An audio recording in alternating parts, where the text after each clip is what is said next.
So it's been 2 great days with Eazzy. Eazzy has let us into her life. You know, we've seen how it is when she's busy. She has a busy day and she goes out to shoot a video, you know, and then we've seen how her life is when she doesn't have to really go anywhere and how she goes about her day when she's home chilling. Thank you so much for allowing us to be paparazzi on your life for like how many days now? Like 2. This is the second time. Right? Thank you so much. You're welcome. Thanks for coming. All right.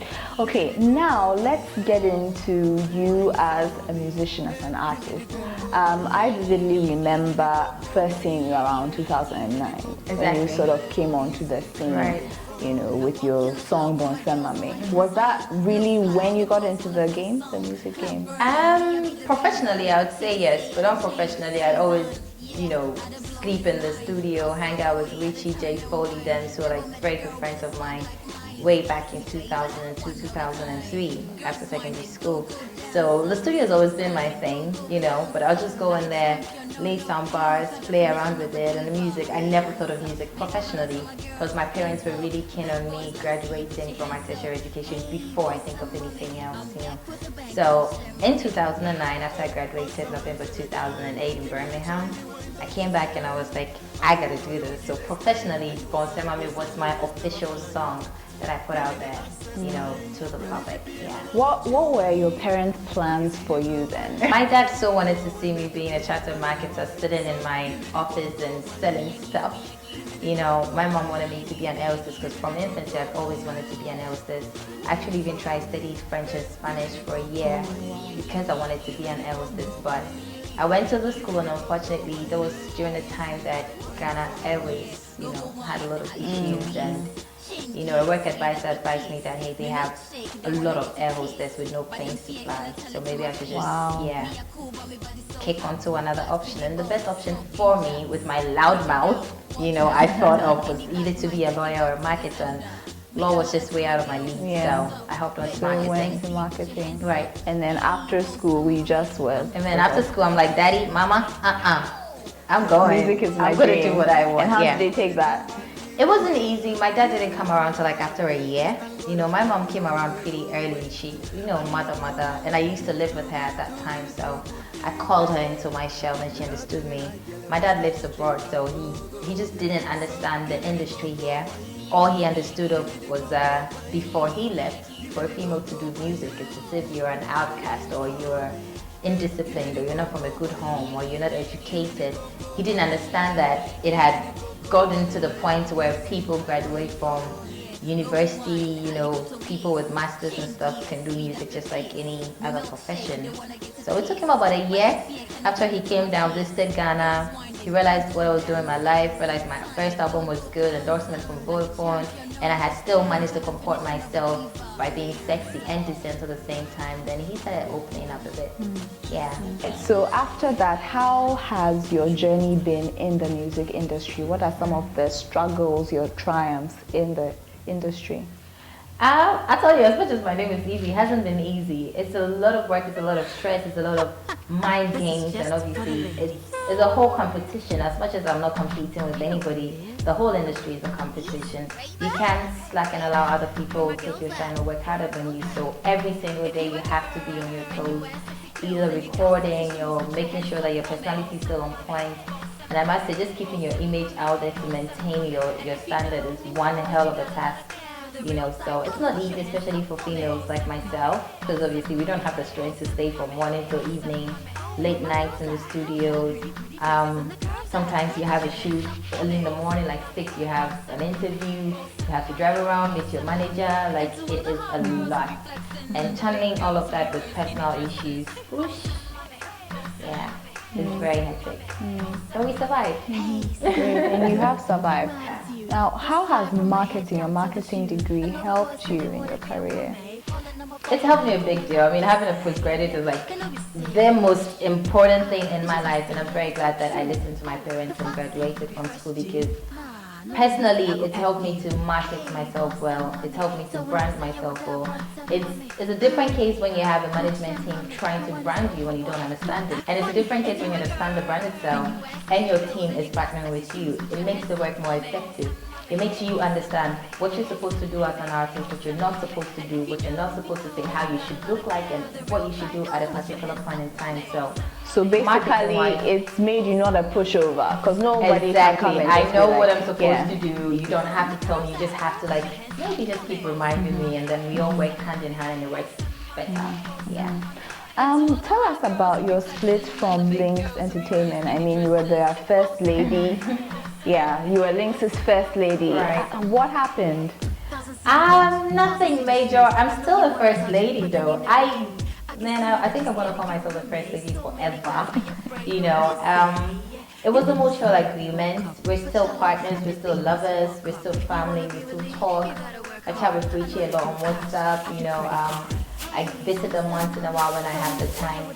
I think it had just gotten to the point where I felt like, you know, fortunately, God being very good on the brand of Eazzy, I grew very quickly. Anyone who studies like Eazzy's approach to the industry from Bonsemami to Wangeza would know that it takes certain people about 3 to 4 years to mature to grade A artists, and I just shot like that. Yeah. So I matured very quickly, and when I got to that stage, I felt like I wanted to explore more. How did you handle that fame, like that immediate, you know? It was hard. It came in a rush. There are times when I'll sit down and I get confused. I'm like, what is this? Some jigsaw or something? Like, how do I handle it?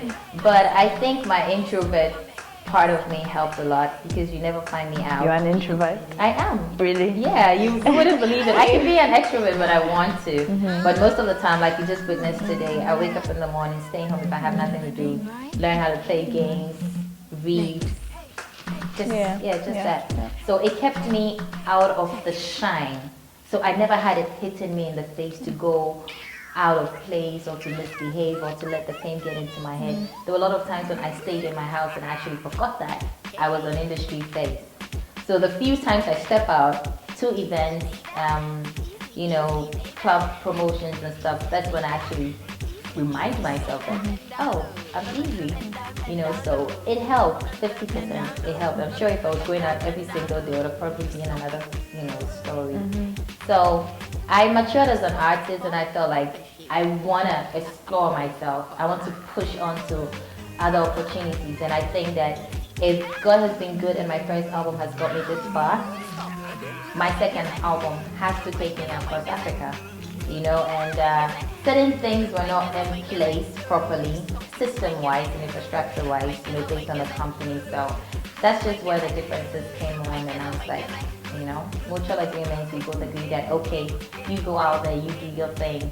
They were great at discovering my talents that I have to give to them. They're very good at discovering talent. 100% to them came in for that, but it just got to a point in time where I had to push my own buttons. But then it's like the whole Lynx crew has sort of split up because then there's OJ Black, then there's Sam, and then there's you. So, business-wise, you know, it's a normal thing to happen. Lynx Entertainment cannot have artists living on their label from start to end. That's the way business goes. You poach someone, you help. Even banks sell their banks to other people. Other people buy shares and stuff.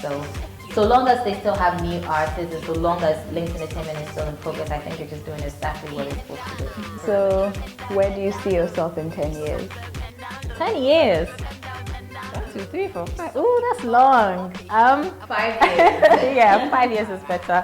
10 years from now, I would be 30-something. I think I should probably have kids roaming around and saying, "Mommy, mommy here." Little Keita and little Eazzy.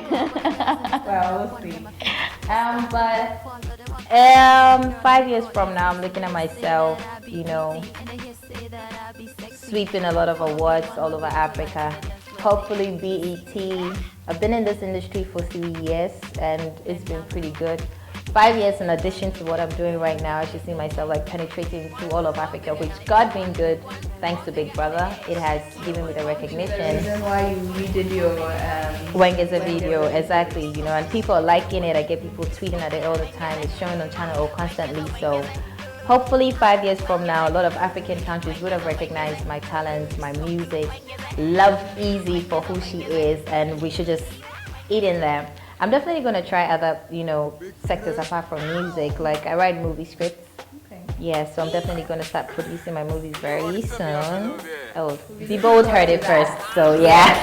That's you heard it first on here. Eazzy, the music, no, not music, movie producer. Right, yeah. So, and I'm looking at other things, business-wise. I have a lot in my mind. I actually have a long-term plan. So what But is your long-term you want me to goal? tell everything? Okay, let me tell you this. I want to be more successful than I am right now. I'm 26 right now, and at the age of 32, I should be much more successful than I am right now. Business-wise, I should own a lot of ventures. I should have an enterprise, a company, a printing press, a movie. Yes, I'm counting it for you. Now you're tired. A movie production house, a marketing company. I should be married. I should have kids. That's a lot. That's a lot. Oh, and I should power up my accounts, a huge, big deal. So much that the bank will call me and tell me, I think we have access overload of money in your account. Take some out. Yeah. Okay. All right, so during the whole Big Brother, you going to Big Brother, there was this whole saga with you wanting your hair, Brazilian hair, or else you won't perform. And after that, when you came back, you said you were starting your own hair company, hair brand. How's that going? It's going pretty well. The initial thought that brought it into limelight was, how about we just produce something that women can put on their heads when they're having a bad hair day. I love looking gorgeous. Nobody's going to tell me otherwise, when it comes to my hair. And I know there are lots of women out there who wake up and they're addicted to making their hair look good. Like they say, the beauty of a woman lies in the hair. I don't know if I got it right, something of that sort. But yes, it's still in process. We're putting structures down to make it happen. Since it's a hair production company that we're going to team up with, we can't have it overnight. Okay. But we have put the basic, systems down, the hair texture, what it's supposed to look like. Okay. It's all coming up very soon. Very soon we'll launch it. Hopefully, Sure, we'll be looking forward to that. All right. And what advice would you have for young people that are watching you? Maybe people who are still in school, thinking of probably quitting school, getting into the music industry. What advice would you have for them? I would tell them gone were the days when music was shallow enough that you can get away with it without education. This time you can't.